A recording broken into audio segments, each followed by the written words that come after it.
Et aujourd'hui, on ne boit que de l'eau, de l'eau, de l'eau. Comme le disait si bien Véronique Sanson, rien que de l'eau, de pluie, de l'eau, de là-haut. Et le soleil blanc sur ta peau. Nanana, nanana, dans les toits rouillés de Rio.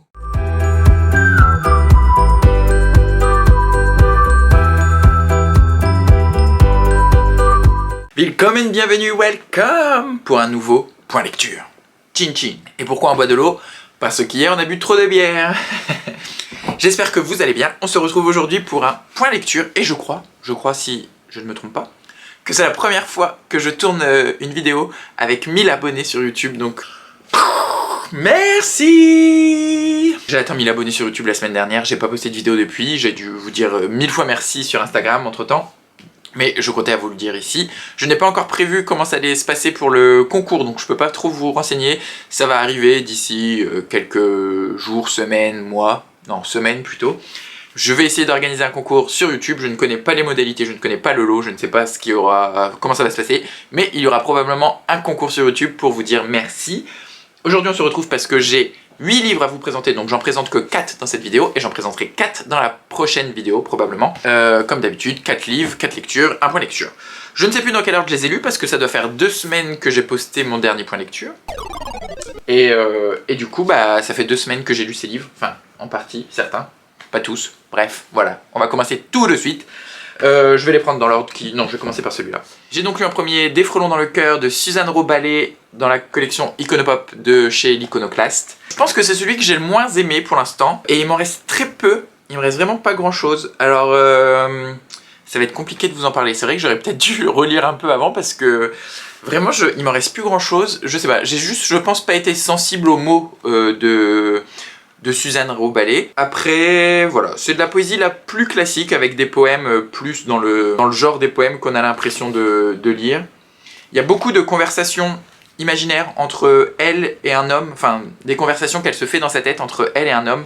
On sait pas trop si c'est un homme avec qui elle a eu une aventure, enfin si, on se doute qu'elle a eu une aventure avec lui. On sait pas trop comment ça s'est terminé, etc. Mais c'est un peu message personnel de Françoise Hardy, vous voyez. Hein.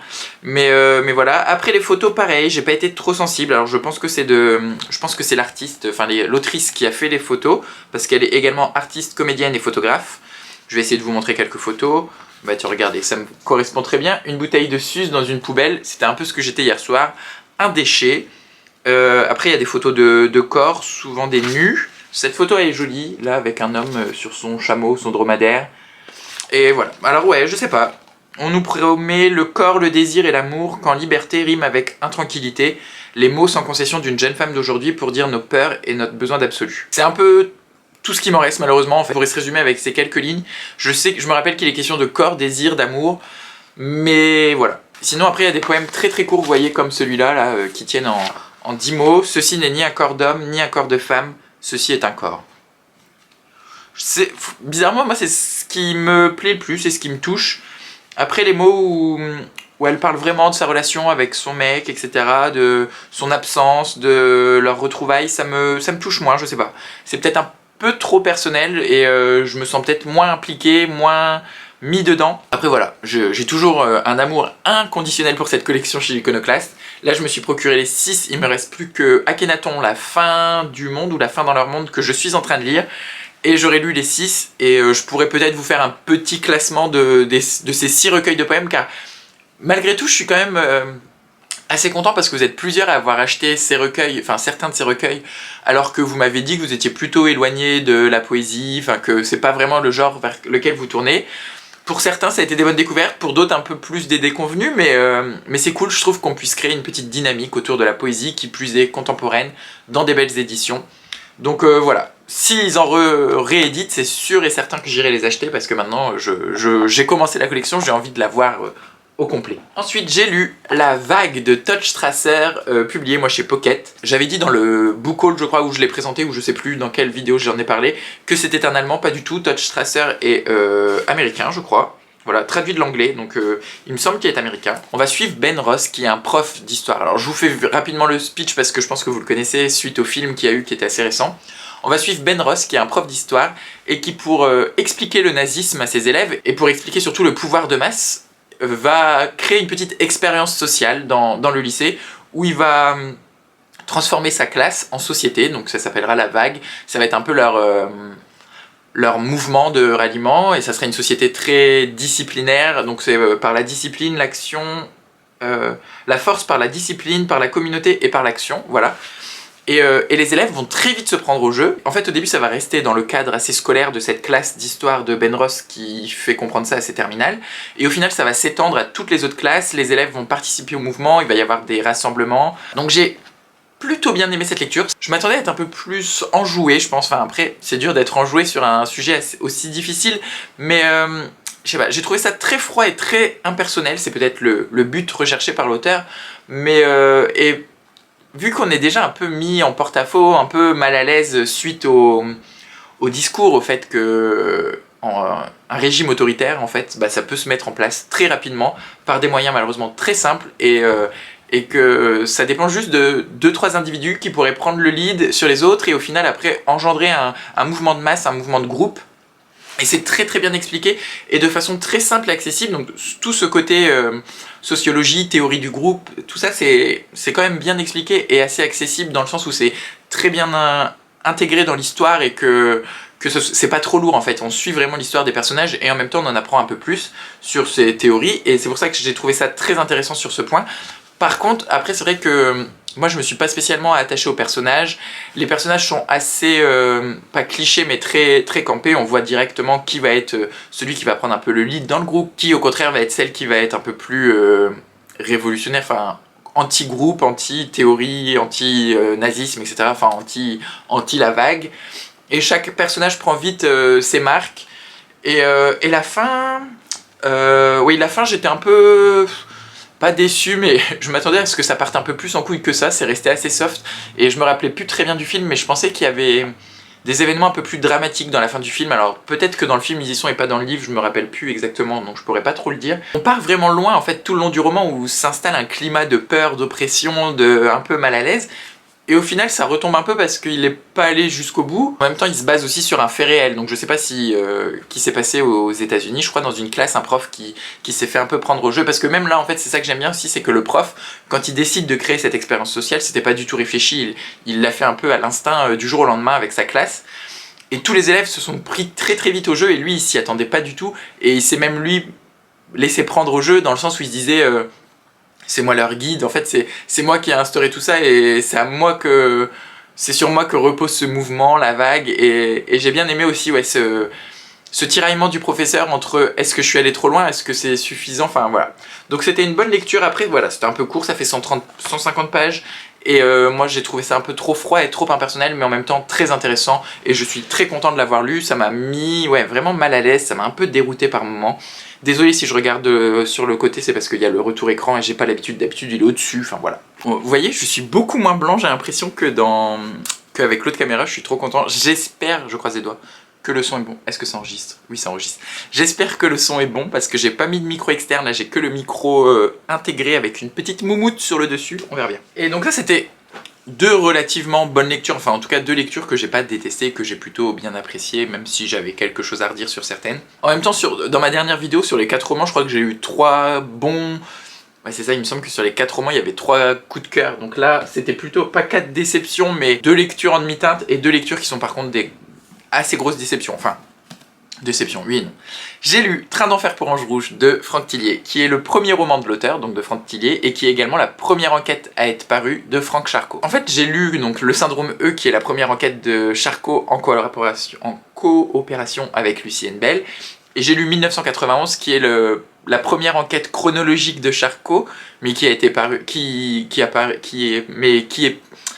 est paru le mois dernier, ou il y a 2 mois là. Donc là vraiment j'ai fait un bond dans le temps, un retour en arrière, et je suis retourné aux premiers écrits de Franck Tillier, et c'était, j'irais pas dire jusqu'à catastrophique, mais c'était vraiment pas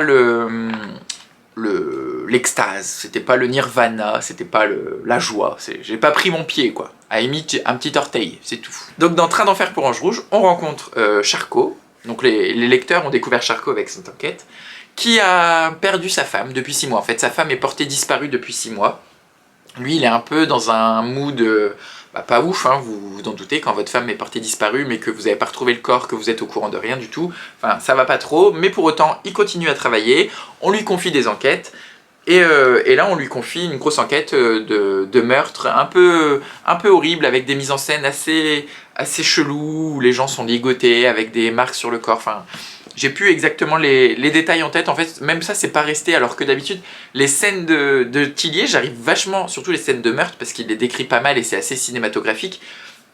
Elle me reste en tête un bout de temps, mais celle-là, je sais pas, vraiment je suis passé à côté, donc là vous voyez, c'est un thriller, donc la scène de crime, c'est la scène d'exposition, on rentre directement là-dedans, et même ça, bah, ça a pas imprimé dans mon cerveau, dès le début, je sais pas, j'étais un peu détaché. Tout le long du roman, ça a été ça, j'ai pas réussi à vraiment rentrer dans l'ambiance, à rentrer dans les personnages, j'ai pas trop apprécié Charcot, même ses collègues, ses responsables, les gens qui gravitaient autour de lui, je me suis pas attaché à eux. J'étais pas dans cette ambiance thriller, roman noir, polar, enfin j'étais détaché. Et le truc, c'est que des fois, quand t'es un peu détaché de ça, du personnage ou de l'ambiance, que t'arrives pas vraiment à rentrer dedans, tu peux t'accrocher à l'intrigue, tu peux t'accrocher à l'enquête, parce que l'enquête a du rythme, parce que l'enquête avance et recule, et t'es tiraillé à droite, à gauche, nanana, et t'as un suspense, et t'as envie de savoir qui va être la prochaine victime, qui va être le meurtrier, etc. Mais là, le problème, c'est qu'on rencontre le personnage qui va perpétrer les meurtres assez rapidement dans le roman, et que moi, je l'ai vu venir, mais à 10 000 lieues, à 10 000 mètres avec ses gros sabots, et j'ai trouvé ça vraiment dommage, parce que je suis pas du genre à chercher qui peut être le meurtrier, parce que des fois en plus les auteurs, notamment genre Tillier, tout ça, nous donnent aucun code, genre aucun indice. Enfin non, dans Tillier il y a des indices, mais il y a des romans où le meurtrier il sort de nulle part et tu peux pas le trouver vraiment avant la fin. Là avec Tillier, de ce que j'ai lu précédemment, t'as quand même quelques indices et tu peux au fur et à mesure de l'enquête découvrir. Mais là c'est même pas au fur et à mesure, c'est dès les premières pages, enfin dès le premier quart du roman, il te dit qui c'est, limite.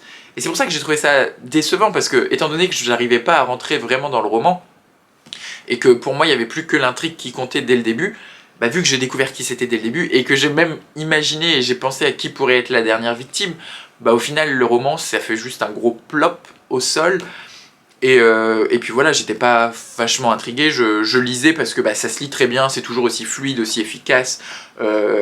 Il y a quand même, là dans celui-là en plus j'ai trouvé qu'il était moins rythmé que les deux autres que j'ai lus de Tillier, donc ça fait un peu une certaine accumulation qui me fait dire qu'au final ce roman j'en garderai rien, et je me rappelle du meurtrier parce que voilà, je l'ai découvert très rapidement, donc du coup ça me reste en tête, mais tout le reste de l'enquête je sais plus trop vraiment ce qui s'est passé, enfin voilà.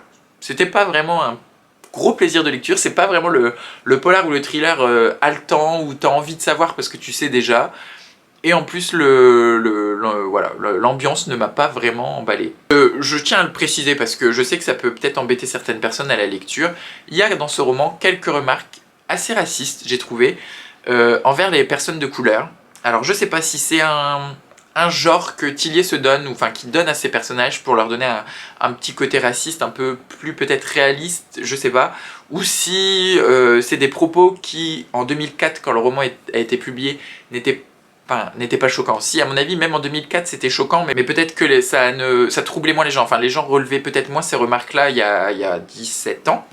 Mais vraiment, il y a un personnage donc, qui est une femme de couleur, qui est un gros cliché sur pattes, donc la voisine de Charcot, qui est une vieille personne guyanaise, donc forcément, elle est forte, forcément, elle a un peu des dons de voyance, elle traîne un peu dans tout ce qui est vaudou, etc. Enfin, vous voyez, c'est un peu le cliché de la femme guyanaise, alors que pas du tout en plus. Enfin, voilà, ça m'a un peu gêné. Et quelques remarques, alors... Je crois qu'à un moment, on parle des lèvres d'une personne de couleur, on lui dit, et c'est écrit les lèvres de la taille d'un pamplemousse. Il y a un autre personnage de couleur, le surnom qu'on lui donne, c'est Crâne d'ébène. Voilà. C'est des remarques qui sont peut-être pas très très grosses dans le roman, franchement, il y en a, je sais pas, 3-4 sur 600 pages, mais non, peut-être pas 600 pages, sur 450, sur 500 pages. Mais moi, à la lecture, ça m'a gêné, et je me suis dit, ça passerait plus aujourd'hui, on peut pas écrire des trucs comme ça, et que ça paraisse normal. Alors après, oui, c'est peut-être dans la bouche des policiers, dans la bouche de ces personnages, mais même, en fait, pour moi, ça n'a pas d'intérêt. Tu peux faire comprendre que ton personnage n'est pas forcément quelqu'un de très ouvert, de très tolérant, sans devoir lui prêter des propos racistes ou des propos même homophobes, parce que je crois qu'il est aussi question, peut-être dans d'autres romans de Tillier, d'homophobie dans la bouche de ces personnages. Et je suis pas... Ouais, je suis pas certain que ce soit nécessaire, en fait. Surtout dans un polar thriller comme ça, je vois pas l'intérêt. Surtout que là, c'était même pas un thriller qui abordait la question du racisme ou de... Enfin, il y avait même pas la question du racisme ou des personnes de couleur dans ce roman. C'était absolument pas dans l'atmosphère du roman, donc je vois pas pourquoi on vient injecter du racisme dans ce roman. Et ensuite, ma dernière lecture qui, elle, pour le coup, a été vraiment une grosse déception, c'est Vita Nostra de Marina et Sergei Diatchenko, publié chez La Talente en 2019, je crois, mais c'est un récit qui date du début des années 2000. Il me semble que ça a été très long à être traduit. Donc ça fait partie d'un cycle de romans qui va être en 3 tomes, donc une trilogie, en lien avec le poème Les Métamorphoses de Ovide. Et donc ça va être 3 tomes totalement indépendants. Il y a déjà le premier, donc Vita Nostra, et le deuxième tome numérique qui sont sortis, et le troisième apparaître s'appellera Migrant. Et donc là, dans Vita Nostra, on va suivre Sacha, qui est une jeune femme en terminale, qui, lors de sa dernière année d'études entre la terminale et la fac, ou alors entre la première et la fin, c'est à peu près dans ces eaux-là, je crois, va partir en vacances avec sa mère. Et sur son lieu de vacances, elle va se sentir suivie par un homme en costard noir, un peu louche. Et tous les jours, elle va le voir, elle va l'apercevoir, elle va en faire part à sa mère, et sa mère va lui dire « Mais non, mais tu te fais des films, ma pauvre fille, y a personne qui nous suit. » Puis après, elle lui montre le mec, elle dit « Ah bah si, bah attends, je vais lui parler. » Elle parle avec le gars, et tout se passe bien. Sauf que Sacha, elle a vraiment un sentiment d'angoisse et de malaise avec ce mec qui la poursuit, qui a l'air d'être tout le temps après elle. Et un jour, il vient la voir, et il lui dit tous les matins, à 4 h du matin, tu vas aller nager nu dans la mer, tu vas aller toucher la bouée au fond de la mer, et tu vas revenir, tu vas te rhabiller, et tu vas rentrer chez toi. » Et Sacha, qui connaît pas ce mec, et elle sait pas pourquoi, elle lui dit non, je vais pas faire ça, on se connaît pas, t'es qui Et il lui dit si tu le fais pas, il va arriver quelque chose de grave à ta famille. Donc c'est tout, elle un peu bon an mal an, dans le sens où on lui dit de faire quelque chose, mais elle trouve ça complètement bizarre, et elle le fait quand même. Un matin, elle se réveille, elle va nager, et à 4 h du matin, elle va dans la mer, nue, et elle fait tout ce qu'on lui dit. Elle sort de la mer, et elle vomit des pièces en or. Donc elle fait ça plusieurs jours, parce qu'il lui dit faut que tu le fasses jusqu'à telle date. Et un jour, elle oublie de se réveiller, elle le fait pas, et effectivement, il arrive quelque chose de grave à Sacha. Donc du coup, c'est à partir de ce moment-là qu'elle comprend qu'elle a plus le choix. Elle est dans cet engrenage où il faut qu'elle fasse ce que le monsieur lui dit. Et donc ça dure pendant tout l'été ou pendant toute une année, je sais plus, peut-être toute une année. Elle va faire ce que cet homme lui dit. Et au moment de devoir choisir sa fac, l'homme lui dit écoute, t'as réussi l'épreuve, tu peux intégrer notre institut d'études spécialisées, je sais plus, je crois que c'est Institut des technologies spéciales, voilà. Sauf que sa mère ne sait pas c'est quoi que cet institut, personne n'est au courant dans sa famille, elle le connaît pas, c'est dans une ville perdue au fin fond de l'Ukraine. Et Sacha, elle dit mais si, il faut que j'y aille parce que vu ce qui est arrivé quand j'ai pas fait, enfin elle dit pas ça à sa mère, mais elle se dit vu ce qui m'est arrivé quand j'ai pas fait ce qu'on m'a demandé, je vais aller dans cet institut. Et donc là, vraiment ça dure sur 100-150 pages, j'étais vraiment à fond dans ma lecture, cet engrenage de la discipline, de cet homme qui a un pouvoir sur Sacha alors qu'elle le connaît pas, qu'elle le fait docilement, elle baisse la tête, et vraiment j'ai trouvé ça super intéressant, j'étais à fond dans ma lecture, les 150 premières pages je les ai adorées, je les ai dévorées, et donc après elle intègre cet institut, et c'est là que je me suis fait totalement chier pendant, je sais pas, les 300 ou 400 pages qui restent, et c'était vraiment un enfer. Sur la 4e, on nous parle quand même de fantasy. Les lecteurs de fantasy occidentale saturés d'aspiration et l'héroïsme tous azimuts en seront tourneboulés. Donc moi vraiment je m'attendais à ce qu'il y ait quelque chose derrière cet institut, et en fait c'est là que le problème est arrivé, parce que elle va arriver dans cet institut super spécial où encore une fois il est question de discipline, de baisser la tête et de faire ce qu'on te demande, de pas réagir, de rentrer dans le moule.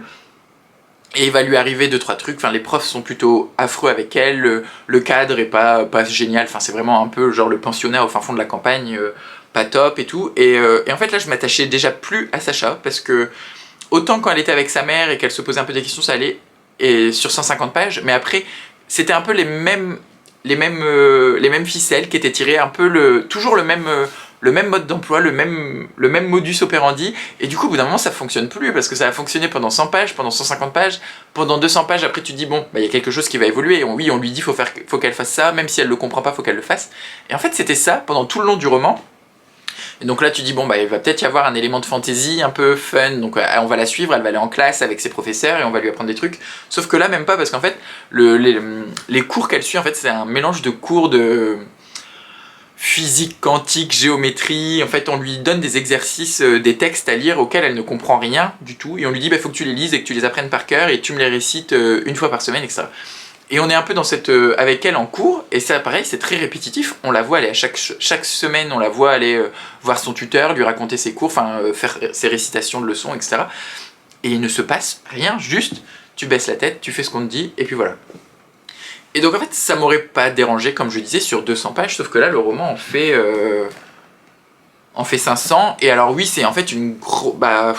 oui, je pense que je peux en parler, c'est une grosse métaphore du passage, donc de la métamorphose de l'enfance vers l'âge adulte, vers les responsabilités, vers tout ça.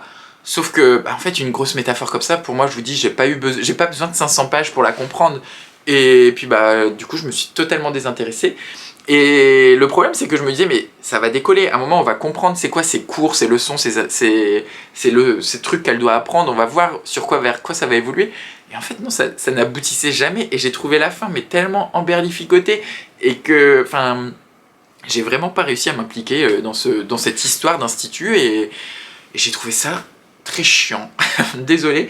J'ai vu que ça a été un gros coup de cœur pour plein de personnes, mais moi, alors oui, c'est novateur sur le début, les 150 premières pages, j'ai trouvé ça très novateur, très intéressant, très nouveau, frais. En plus, c'est de la fantasy qui vient des pays de l'Est, donc du coup, c'est une écriture qui est quand même assez différente que de l'écriture de l'Europe de l'Ouest.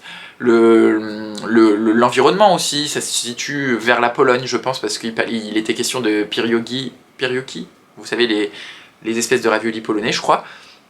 Donc, en tout cas, c'est en Europe de l'Est. Donc voilà, c'est un cadre un peu frais, un peu novateur, avec une héroïne un peu différente au début. Mais après, on retrouve quand même tous les codes de la fantasy un peu banale. Genre, on nous dit que ça va être super novateur, mais il y a quand même un triangle amoureux. Et on essaye de nous le faire passer pour quelque chose d'un peu neuf, d'un peu différent, mais ça reste un triangle amoureux assez banal, somme toute, assez chiant et pas nécessaire. Donc il y a après évidemment une romance entre Sacha et un autre garçon. On est encore dans le classique quand même, avec ce schéma de la jeune élève qui se fait un peu détester par tout le monde, qui a les profs qui sont contre elle, qui arrive pas vraiment à s'intégrer, à se faire des amis, et qui en même temps c'est un génie, elle est trop forte, elle arrive à faire tout ce qu'on lui demande, et c'est un peu l'élu, vous voyez, dans le genre Harry Potter, enfin voilà. Je pense surtout qu'il y a en fait un beau vernis autour du roman, qui le fait passer pour quelque chose de très frais, très nouveau, et qu'au final, quand on gratte un peu, quand on le lit, moi perso, j'ai pas trouvé ça frais, j'ai pas trouvé ça novateur, j'ai trouvé ça même plutôt ennuyant et très classique sur certains points et très proche d'autres choses que j'ai lues. Donc voilà. Après, le travail éditorial, je n'ai rien à redire, la couverture est magnifique, la prise en main du bouquin est super agréable, l'écriture, tout ça, c'est franchement un beau travail éditorial, c'est sympa de lire de la fantasy de l'Est, de l'Europe de l'Est, c'est nouveau, mais c'est pas non plus le bouquin du siècle, donc c'est pour ça. Je ne pense pas que je lirai numérique, parce que j'ai peur d'être encore dans ce schéma de nouveauté qui n'en est pas, de fraîcheur qui n'en est pas, et franchement c'était de l'ennui, la fin. Je me disais vraiment, il va se passer quelque chose, faut que j'aille au bout, ça va être génial.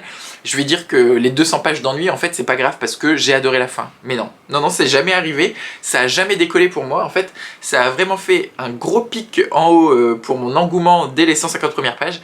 Et après, c'est vraiment redescendu en flèche jusqu'à la fin, jusqu'au bout, jusqu'au dernier mot. J'ai trouvé ça pas intriguant, moi j'ai pas réussi à m'appliquer et les personnages ne me plaisaient pas. Et le fait d'être dans ce brouillard. Après, c'est voulu parce que vu que c'est une métaphore de l'enfance et de l'adolescence vers l'âge adulte, il y a quand même, vous voyez tout le long du roman, un espèce de gros brouillard où on sait pas, on sait rien, on est un peu perdu, on nous malmène, le lecteur est perdu. Et c'est, à mon avis, c'était une volonté des deux auteurices de nous laisser perdus dans ce brouillard, ce micmac, cette incompréhension générale, parce que c'est un peu ce qu'on ressent quand on passe de l'âge adolescent à l'âge adulte.